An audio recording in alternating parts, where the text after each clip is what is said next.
Emptiness, or Śūnyatā in Sanskrit, is one of the deepest, most important, and most life-changing concepts of Buddhist philosophy. Many critics of Buddhism see emptiness as a form of nihilism, contradiction, or plain absurdity. But these accusations are based on shallow understanding. In fact, throughout its history, Buddhist philosophy has developed at least 5 distinct meanings of Śūnyatā. Each of these is profound enough to change one's entire perception of reality. In any case, I have to warn you, the great Buddhist philosopher Nāgārjuna wrote that when it is wrongly seen, emptiness destroys the dough with it, like a snake wrongly grasped. So, if you don't want to risk being bitten and poisoned by this insight, you may want to click away from this video. But the reward of properly understanding emptiness is equally great. To grasp Śūnyatā in all its depth and to embody it in your life constitutes full spiritual awakening. We can start with more humble ambitions. In this video, I have divided the complex teaching of emptiness into 5 sub-teachings. This 5-fold division is not part of the Buddhist tradition, but it will help me present Śūnyatā in a more organized fashion. Let's go through these 5 one by one, and let's see how much they will deepen our understanding of reality. I hope after you're done watching this, some of your core beliefs about the nature of the world and of yourself will be challenged, in a good way. So, grab a seat because we're going deep with this one. I welcome you into the great Buddhist teaching of Śūnyatā. Chapter 1. No subject. The first Buddhist to use the word Śūnyatā was the historical Buddha himself. In the Sunya Sutta, he talks about emptiness like this. It is because it is empty of self and of what belongs to self that it is said, empty is the world. The first meaning of emptiness is that in the world of our experience, a self, or anything belonging to a self, is nowhere to be found. We've covered this before, so here we will pause on it only briefly. For the Buddha, conscious experience is like a musical performance. We can divide a musical performance in 3 parts: a musician, a musical instrument, and the music itself.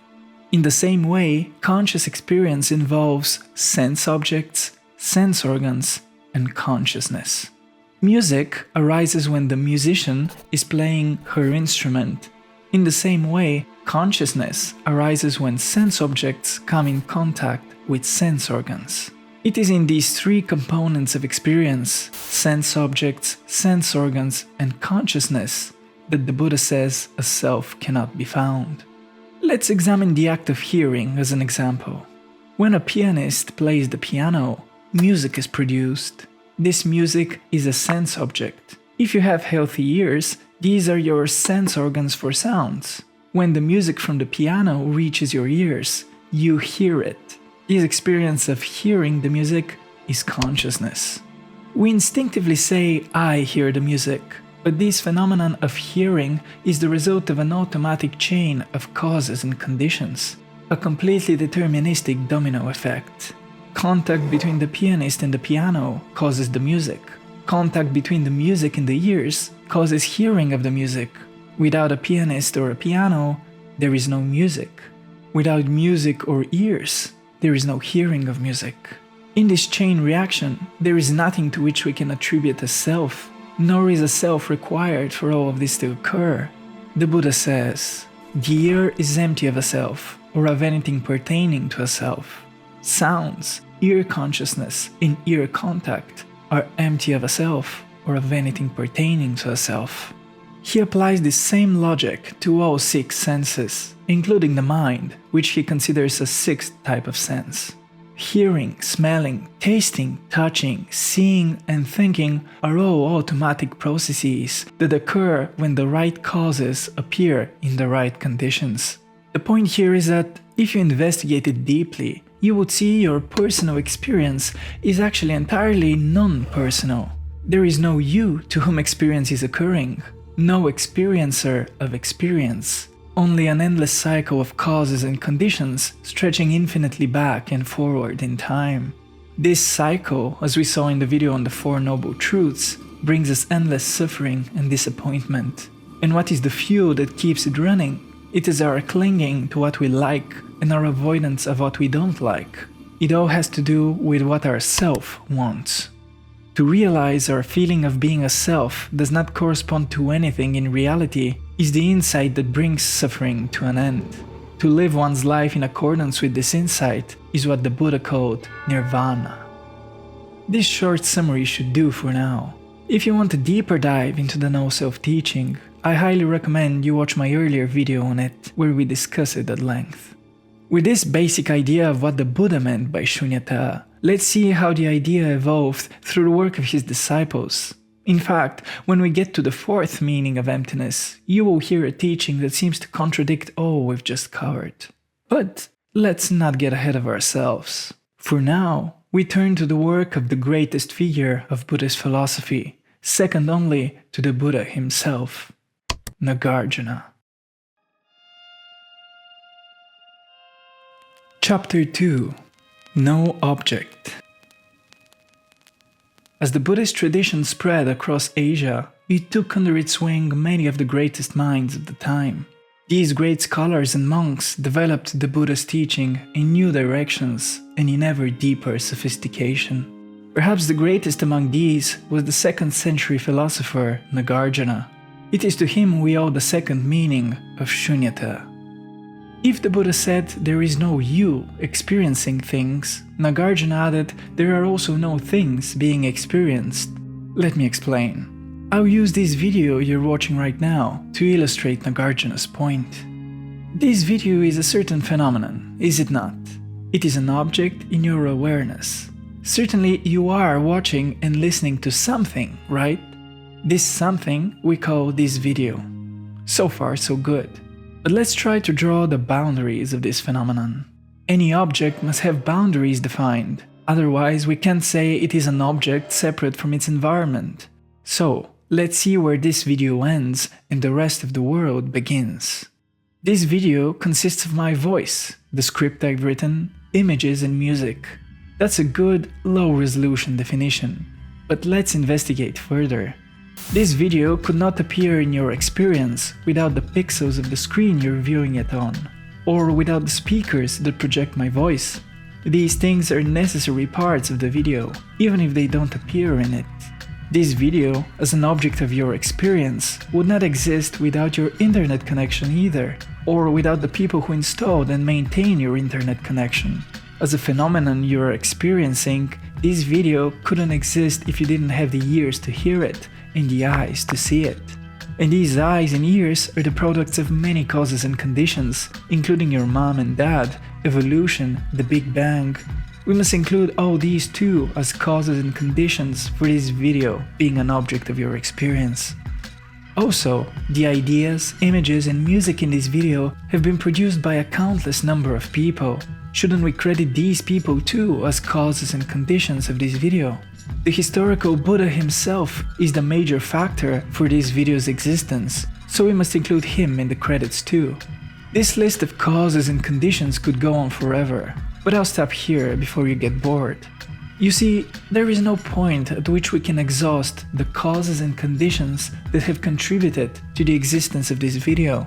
What you're experiencing now looks as an individual phenomenon, a video only to our everyday, unenlightened mind. A mind with clear insight would see the whole world and all of history have conspired for this video to exist. What you call this video is but the form in which the entire universe is appearing to you in this moment of experience. Of course, this video is not a unique example. Nāgārjuna tells us every seeming object or phenomenon of whatever kind is a bundle of causes and conditions. There is nothing in experience that can exist apart from everything else. An apple cannot exist apart from the tree apart from the soil apart from the planet apart from the solar system, and so on. Things also cannot exist without their opposite. There could be no front without back, no high without low, no good without evil. You can watch my video on Heraclitus to see how this same idea appeared in ancient Greece. In fact, Heraclitus was alive at the exact same time when the Buddha was teaching his Dharma in India. Are the similarities in their philosophies just a coincidence? Or does this point to something more about the collective mind of our species, developing similar ideas in different parts of the world? Anyway, Nāgārjuna's point is that nothing possesses a svabhava, an individual essence. All things are a form of dependent origination. Their origin is dependent on other things. The great scholar saint summarizes this in the following stanza. There does not exist anything that is not dependently arisen. Therefore, there does not exist anything that is not empty. Here you might ask, if every object and phenomenon in the world is empty, wouldn't that mean the world itself is empty? That nothing exists and nothing is happening? But this is absurd, because, after all, I am watching this video. Clearly, something does exist and something is happening. This is a good question, and by the end of this video you will have heard a few possible answers to it. For now, I'll say Nāgārjuna explicitly refused the wrong view that nothing exists. But he said the view that things exist is just as wrong. To him, the existence and non-existence of things are two extreme views, neither of which captures the complex and mysterious nature of reality. To Nāgārjuna, emptiness, understood properly, is a middle way between these two wrong views. That's why the school of Buddhism he founded is called Madhyamaka, meaning the middle way. Nāgārjuna did not treat Śūnyatā as some intellectual diversion for philosophers and scholars. No, he maintained how crucial this insight is for liberation. To see the interdependence of all things is to see that all suffering in your life is also a dependent phenomenon, an effect originating from causes and conditions. This means that if you understand the causes and conditions for your suffering and remove them, so too would you remove the suffering that springs from them. Nāgārjuna believed that to cultivate insight into Śūnyatā is the essence of walking the Buddhist path, the path leading out from suffering and ignorance. But the Madhyamaka were not the only Buddhists with a new take on emptiness. The next development of the idea came from a famous Buddhist school known for their mastery of meditation. Since meditation is a form of yoga, this school became known as the Yogācāra. It is from this great lineage of Buddhist philosophy that we get the third meaning of Śūnyatā. Chapter 3. No subject and object. Okay, let's summarize what we've learned. An unenlightened mind thinks he is a self, there are objects of the world, and he is experiencing these objects. The Buddha showed us the sense of self is empty of reality. Nāgārjuna showed us objects too are empty of individual essence. So, after subject and object have been shown to have no ultimate reality, we are left only with the mysterious fact of experience. This is a funny position we find ourselves in. How is experience possible if there is no one who can have an experience and nothing that can be experienced? Yet, experience is the one thing we can't deny. You can question all aspects of your experience, you can even question whether it is your experience, but the one thing you can't deny is that something, rather than nothing, is happening. What the Yogācārans did was inquire into the nature of that something we call experience. Let me demonstrate what they discovered. I will use a color as an example. Orange will do. Now, as you look at this orange, notice the usual way in which we would describe this experience. There is you as the subject, there is the orange color as the object, and there is your experience of seeing the color. A Yogācāran's first question would be, what is the difference between this orange and your experience of seeing this orange? Could you experience seeing this orange if the color was not there? Obviously not. Without the object, you cannot experience said object. Now, how about the reverse question? If you were not seeing this color right now, would it exist? Here the natural answer is, yes, of course orange would still exist if I was not seeing it. Colors don't just disappear every time I look away from them. But wait a minute. How would this orange exist if you were not seeing it right now? What evidence do you have to support this? You may answer that there is orange all around the world. In Van Gogh's paintings, in sand dunes, in the sunset, in, well, oranges. You know that because you've seen these, and anyone who's not convinced can immediately Google countless images containing the color orange. But that's the point. You have seen orange in the past. Anyone can Google and see orange images. If I look at the sunset while you look away, I will see orange hasn't disappeared. In all cases, seeing orange is the proof of its existence. Our experience is the base upon which existence is confirmed. After all, can you imagine a color that you're not currently seeing? No, because the moment you imagine it, you see it. It is tempting to dismiss this as sophistry, a simple sleight of hand philosophy, but the Yogācārans took it very seriously.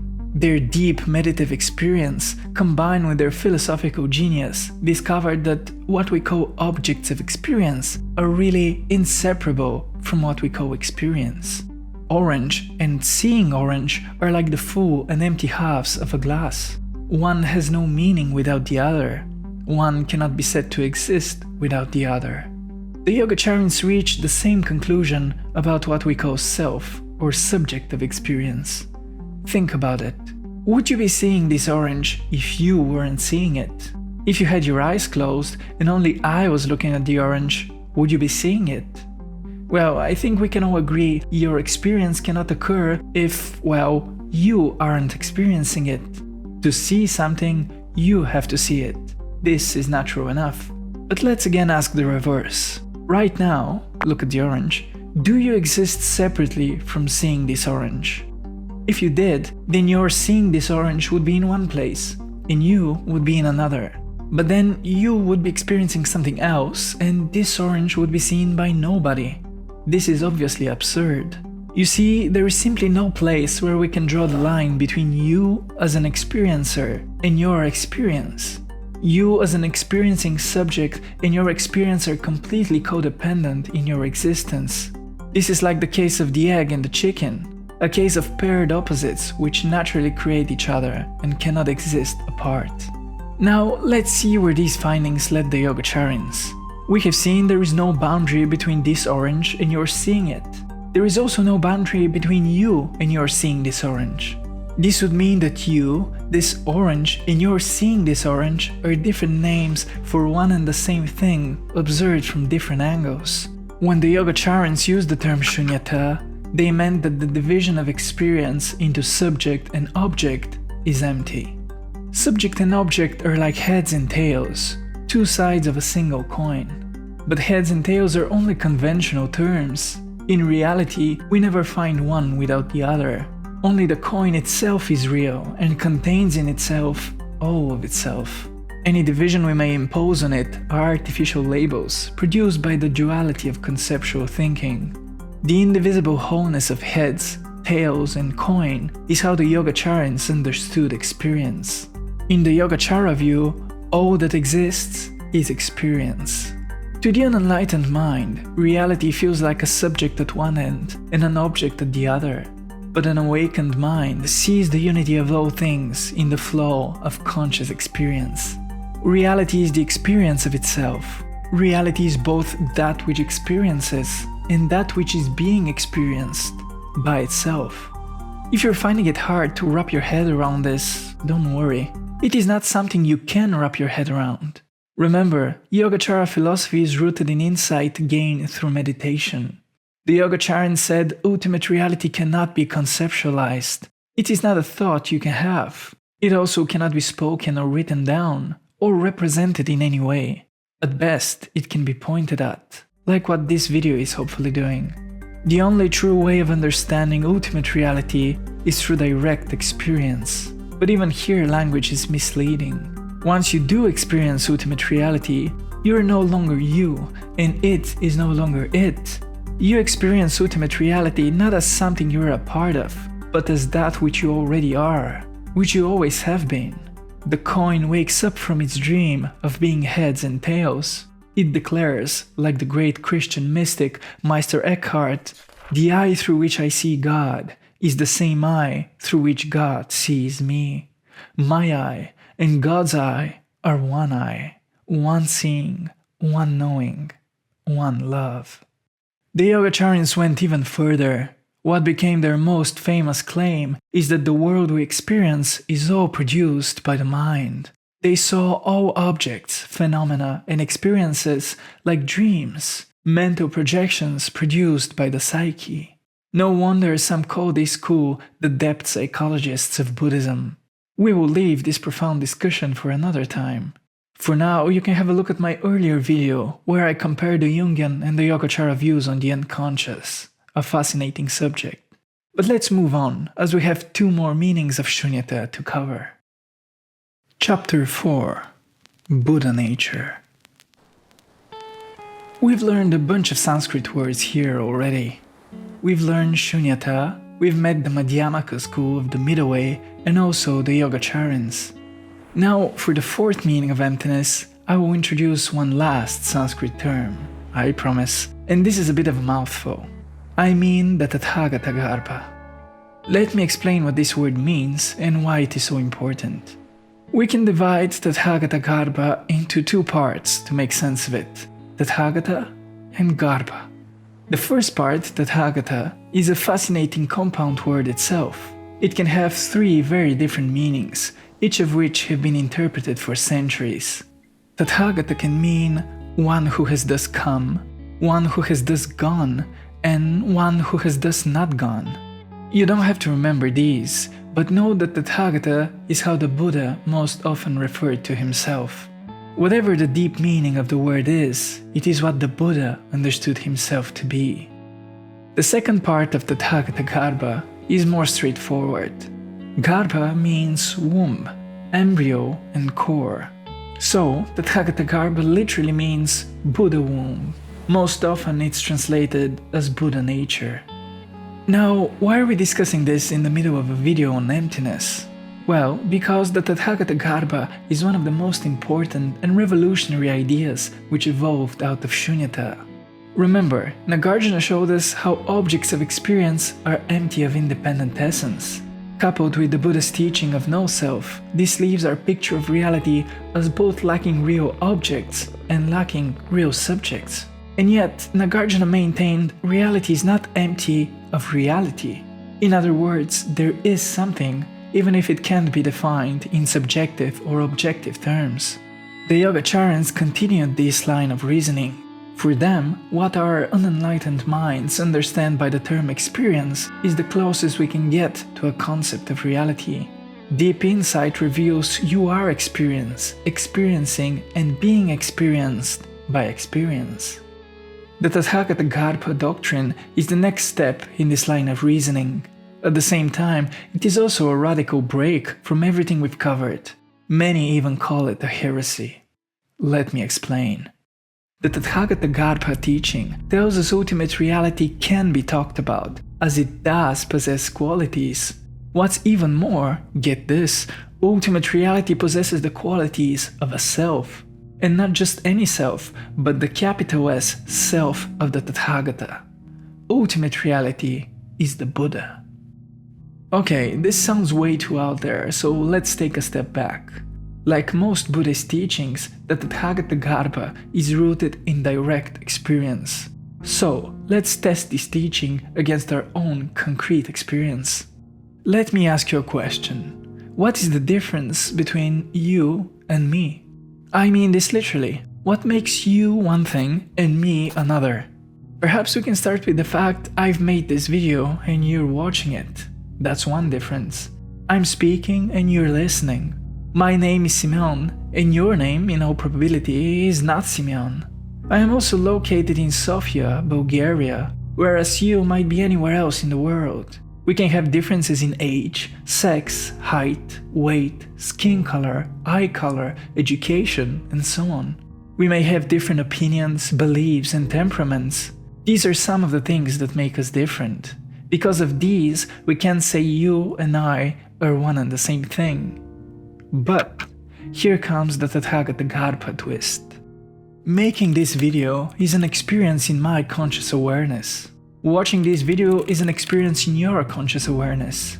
Being a 25-year-old male Bulgarian is an experience in my conscious awareness. Your age, sex, and nationality are experiences in yours.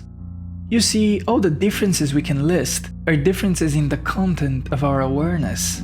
Differences in what we experience, not differences in who or what we are. Let me explain this with a metaphor I learned from the great Rupert Spira. You're probably watching this on some sort of screen right now. Think of all the things you can watch on this screen. You can watch something funny like Rick and Morty. You can watch something tragic like footage from the Turkey and Syria earthquake. You can receive spiritual guidance by Rupert Spira. You can watch porn. These are all different types of content that can appear on your screen. Each of these would provide an entirely different experience, and yet through all of them, the screen will remain the same. Watching a Dharma talk will not make this screen a good screen. Watching a Nazi rally will not make it a bad screen. In other words, the screen can display any content, but it is not itself affected by what appears on it. Maybe you can see where this is heading, but there is one more point. The screen on which this video is appearing is not a part of the video. At the same time, this video could not appear without the screen.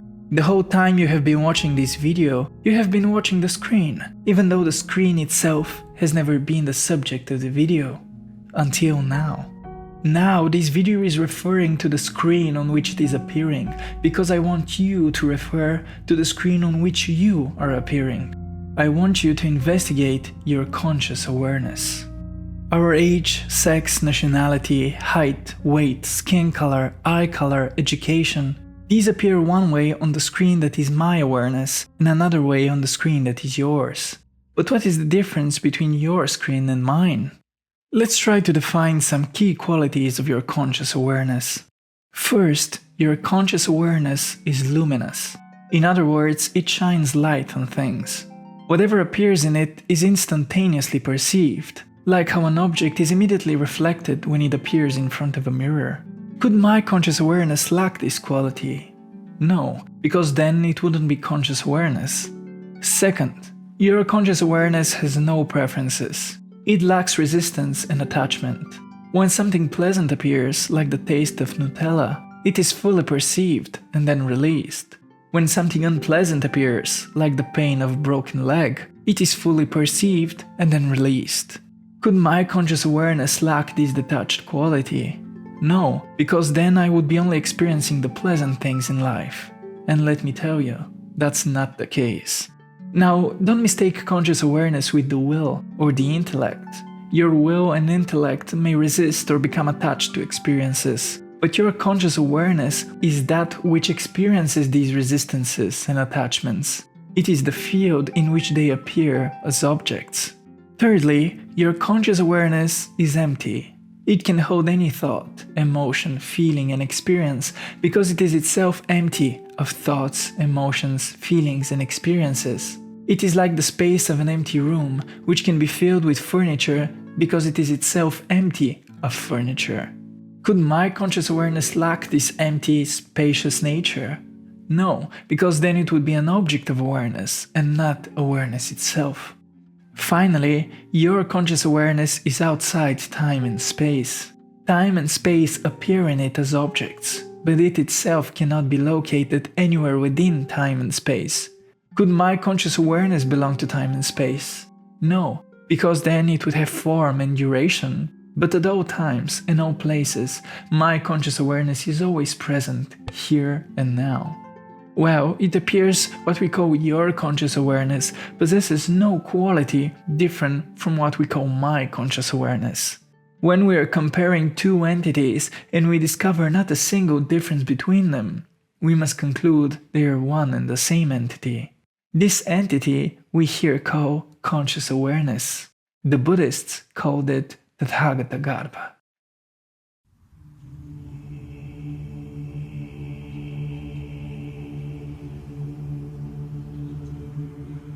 The Buddha nature doctrine teaches that even though we lack a personal self, at our core lies the fully awakened, detached, and liberated self of the Tathāgata.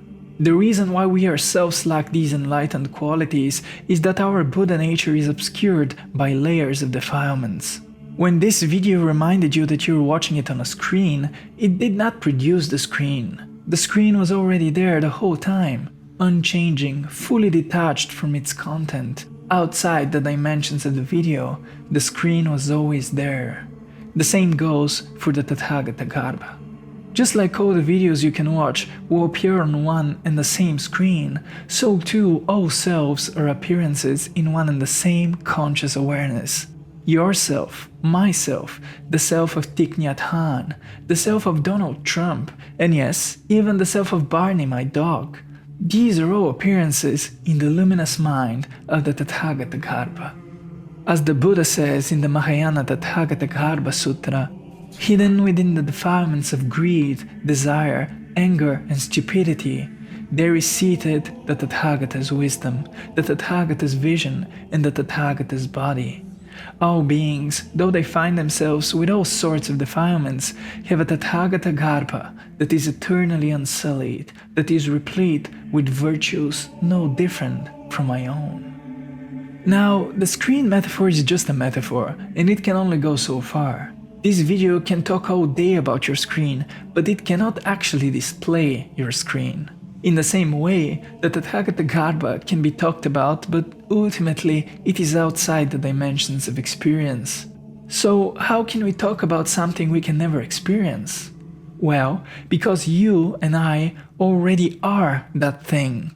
This is an argument also used by the proponents of the Tathāgatagarbha. They say the only reason why you can understand the Buddha's teaching and reach enlightenment is because the essence of the Buddha is already within you. Nirvana is not something we can produce or find outside of us. If it was, it would be just another conditioned, empty object of experience. Nirvana is rather an ever-present reality we must uncover by removing our defilements.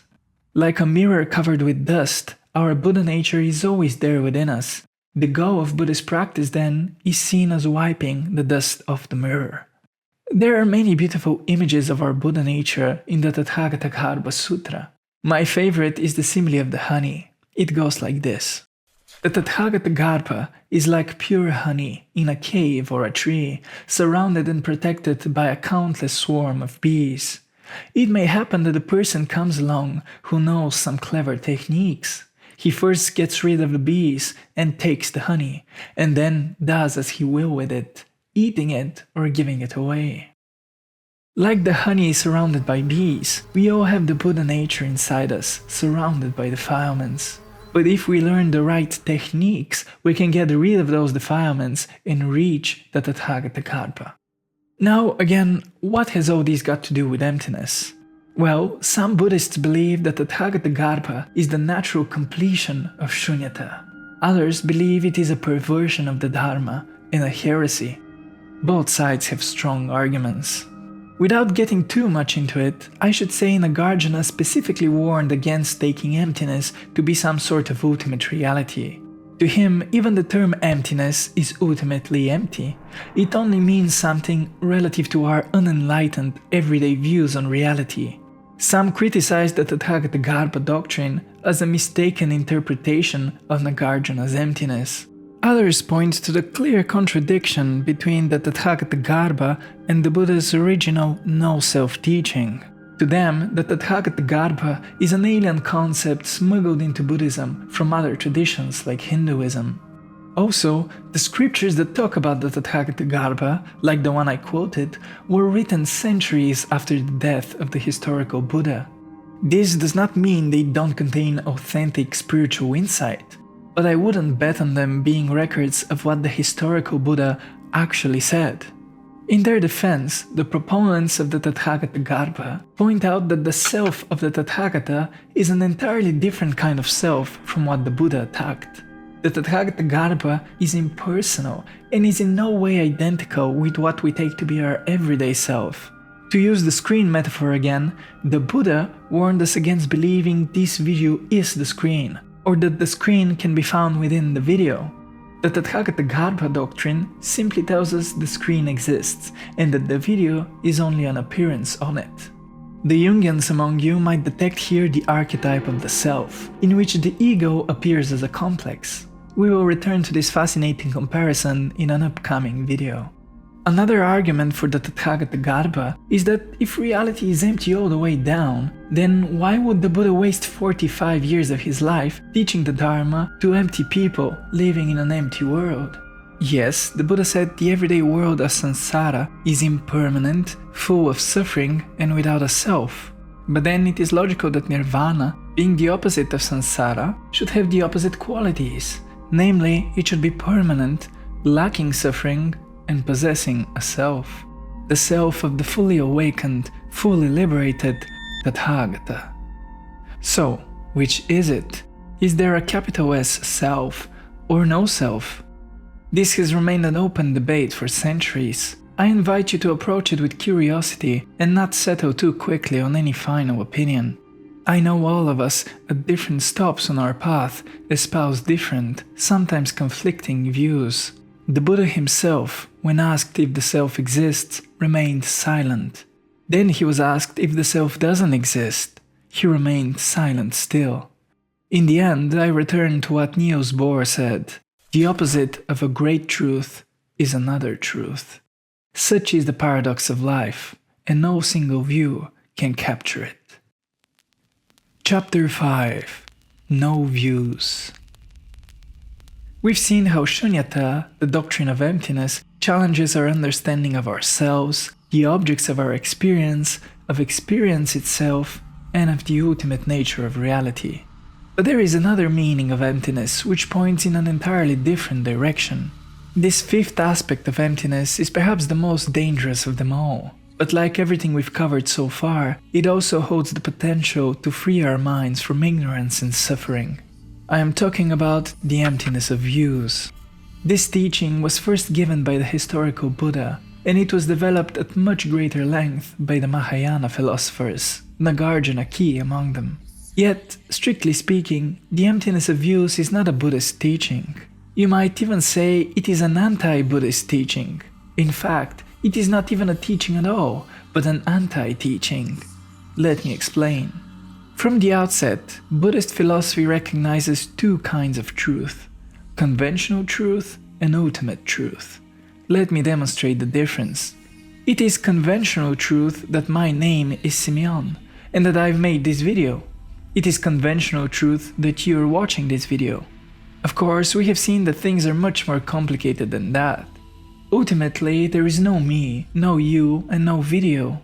This is the ultimate truth of emptiness. Pay attention here. The Buddhists did not say conventional truth is false. They still considered it a kind of truth. For example, if I say my name is Kanye West and I've painted the Mona Lisa, this is both ultimately and conventionally untrue. Buddhist philosophy recognizes and respects conventional truth. After all, we are conventional beings. We can't function on the level of the ultimate, or we can't do it most of the time. Most of the time we have jobs to do, kids to feed, and taxes to pay. You can't do this as the Tathāgatagarbha. So, conventional truth is important. It is also a bridge to the ultimate. After all, what are parables, symbols, and myths if not ways of using conventional truth in a way that points to something beyond it, something ultimate? As Nāgārjuna writes, without depending on the conventional truth, the meaning of the ultimate cannot be taught. Without understanding the meaning of the ultimate, nirvana is not achieved. Now, everything we've covered so far in this video, the last 4 meanings of emptiness, is all ultimate truth. But the emptiness of views is not ultimate truth. It is not conventional truth either, but it is also not untruth. We can either call it hyper-ultimate truth or anti-truth. You see, the emptiness of views tells us that all teachings and all kinds of truth are ultimately untrue. It tells us even the most perfect of teachings, like those delivered by the Buddha, are a compromise, an imperfect translation of reality into ideas. Translations can be good, they can be a piece of art in themselves, but they are never the original. This idea is as profound as it is simple. All theory, all teachings, all opinions, in short, all views depend on language. Whether they are expressed in Sanskrit, sign language, C++, or equations, all statements about the world come in the form of language.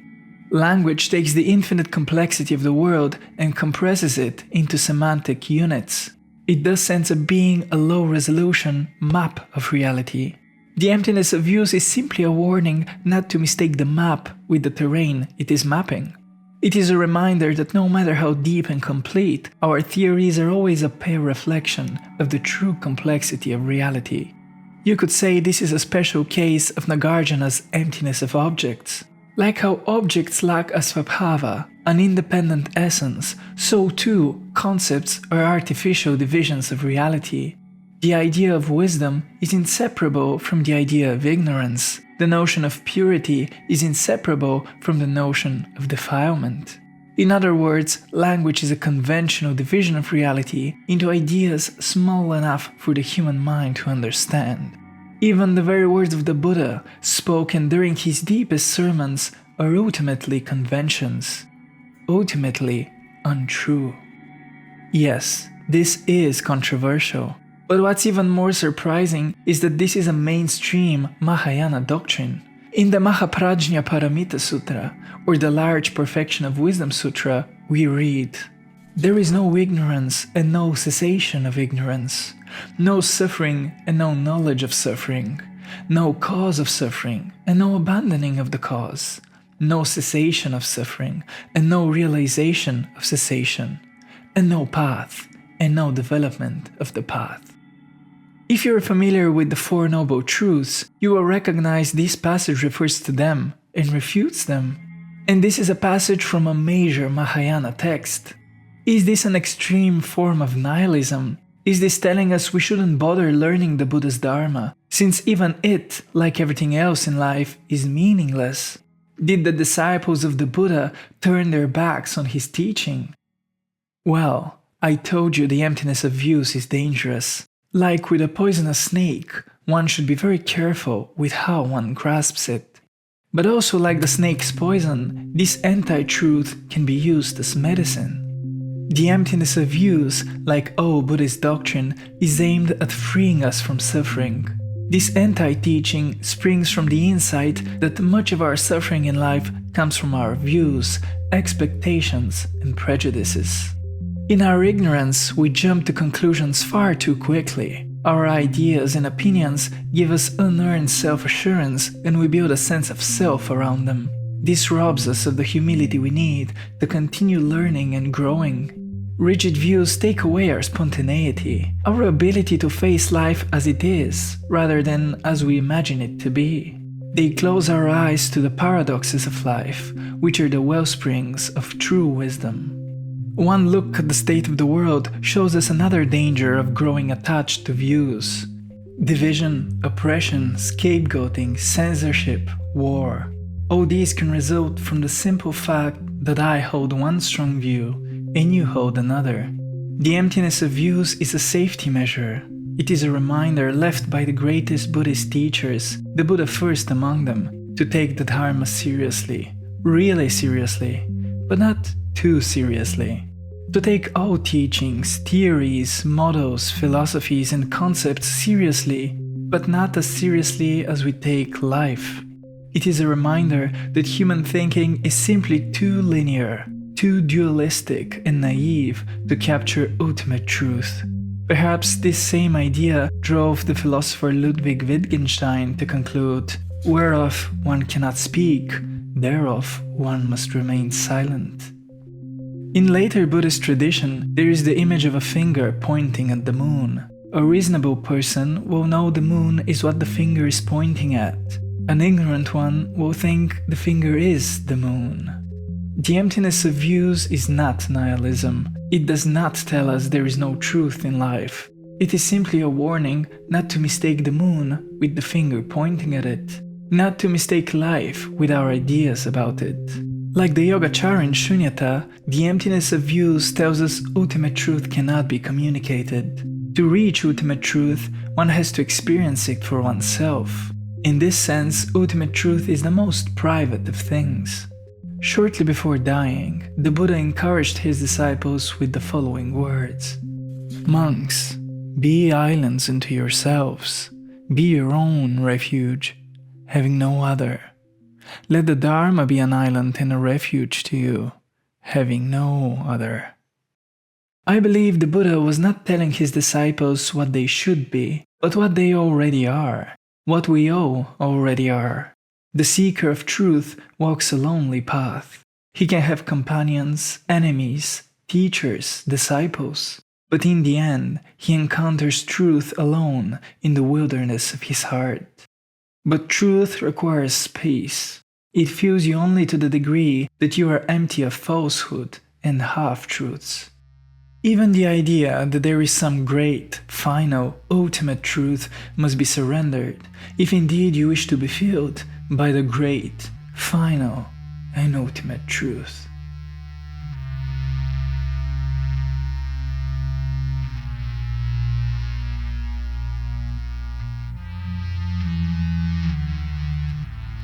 Conclusion. Okay, this is our longest video and I hope you feel your patience was worth it. I hope I've given you a taste of just how deep, complex and beautiful the Buddhist teaching of Śūnyatā is. Before I end, I want to mention a few ways in which Śūnyatā is relevant today, outside the boundaries of Buddhism.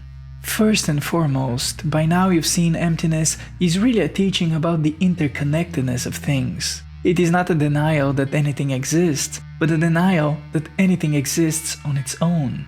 Nāgārjuna writes, I praise that perfect Buddha, the supreme philosopher, who taught us relativity. Śūnyatā shows us the world and we ourselves are a web of interdependence. Any division between us and them, conservative and liberal, civilization and nature, self and world, oh, these are only conventional partitions of reality.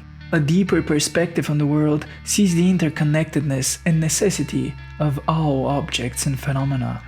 Emptiness, when grasped correctly, is the ultimate form of environmentalism. It shows how our every thought, word and action echoes out into the world and bears fruit. It also reminds us of the opposite, that we are a part of the whole, and our every thought, word and action is a fruit of the world we live in. As Bulgaria's national hero Vasilevsky wrote, time is in us, and we are in time. It changes us, and we change it. In this sense, emptiness is the exact opposite of nihilism. It gives us a perspective of just how great our responsibility is, and how our thoughts, words, and actions are the living fabric out of which the world is woven. This has a psychological significance too. To see the interconnectedness of things within you is to reunite the fragments of your own soul. It is to reconnect with all you would rather suppress and all you've exiled within yourself. It is to see what is high within you is held up by what is low, and that your light is born in the womb of your darkness. It is to see yourself as an ecosystem which is nowhere divided, but everywhere whole. Then you understand what Carl Jung meant when he wrote that no tree can grow to heaven unless its roots reach down to hell. I have to stress, interdependence is not the same thing as identity. To see the interdependence of war and peace, man and woman, right and wrong, ignorance and wisdom, is not to think they are one and the same. In fact, it is the opposite. Yin and yang are interdependent because one is black and the other white. It is in their difference that they are the same, and you cannot stress the one without the other. It is in the conflict of opposites that are the same but also not the same that the world is created. You can ask Heraclitus, he will confirm this. Last but not least, the Tathāgatagarbha, that mystery of conscious awareness within us, is the one true base of love and compassion. After all, what does love mean if not taking another to be as real as you? In the Gospel of Matthew, Christ sums up his teaching thus: in everything, do to others what you would have them do to you. But further on, he adds to this. He says something that could have come straight from the Tathāgatagarbha Sutra. Whatever you did for one of the least of these brothers and sisters of mine, you did for me. Truly I tell you, whatever you did not do for one of the least of these, you did not do for me. I believe Christ did not mean we have to imagine ourselves in place of others, nor that we have to imagine that how we treat others we treat also Him.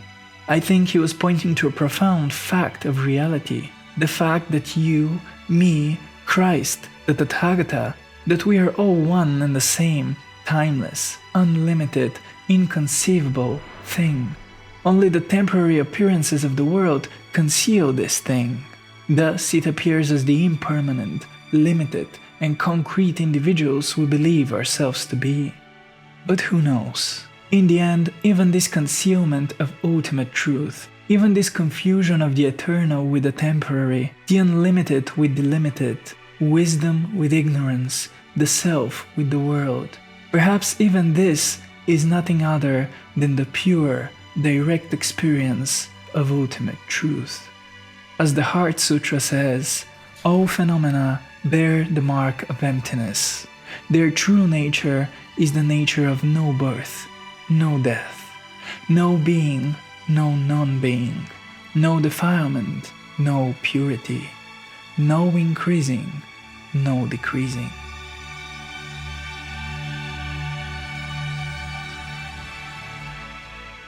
It goes without saying, this video is only an introduction into Śūnyatā.